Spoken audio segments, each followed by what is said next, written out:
In this video, I'm going to continue explaining the different prototype settings for a catch basin. Right, starting with the flows, this is not something we're going to configure for the prototype. This is going to be something that we would enter after placement of a node. And that's also going to go for the inflows. We are going to make sure that we set the inlet type, however. So these are the different options we have. We can do a full capture, which will say that all of the flow coming to a catch basin will be captured. We can say a percent capture, which is going to take a percentage of the flow to be captured by the inlet. We can set a maximum capacity and say this is the maximum amount of flow that the inlet can take. And then we can also do an inflow capture curve, where we can build out a collection where we say if the flow is this, then the inlet capture is that. And then we can work our way up to the maximum flow and the maximum capture. What you're most likely going to be using for your structures is going to be a catalog inlet. And if we have this set to a catalog inlet, then you additionally are going to need to go in and create an inlet catalog. So we're getting all this physical information input for the actual inlet that's going to drive the capacity calculations. Moving down to the inlet location, typically going to set this to on grade since the majority of the inlets placed will be on grade, and then for those in-sag inlets, the user will go in and change that to in-sag for those individual structures. You'll want to set the Manning's in value for the roadway.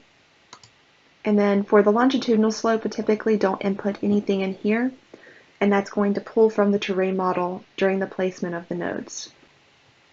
Down in our physical section, the ground elevation is going to auto-populate once the node is placed, as well as the rim elevation, as long as we have this value set to true. For the structure type, we have three options. We can do a transition node, circular, or box.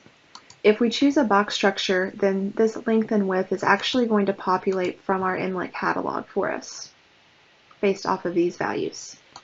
However, if we choose a circular structure, you'll need to make sure that you go in and type in whatever that diameter is. And these are always going to be the inside diameter or dimensions of your bottom structures.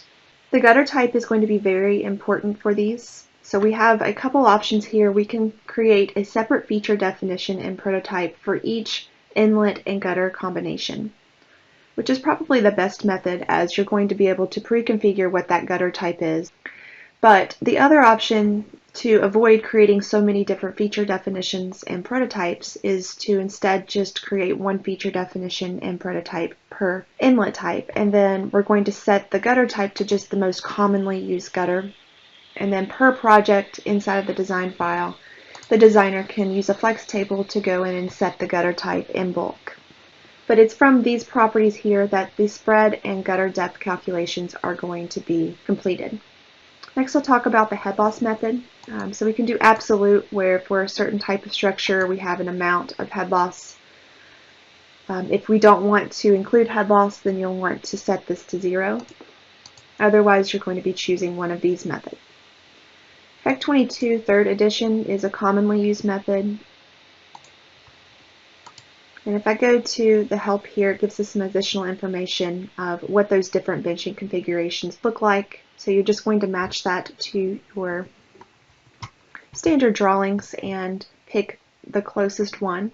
Moving down to the surface storage type, I'm going to pull the help up here that gives some additional information on that. So there are some different options. Typically I will go with no storage, which means that the overflow elevation will be the rim elevation and there'll be no storage at all.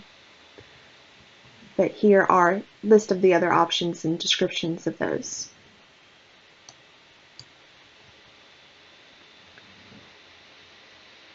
I'm not going to be inputting an initial depth, and if you have water quality, you would input that information in here and choose whether or not you want to apply the treatment, which will expose a couple extra properties.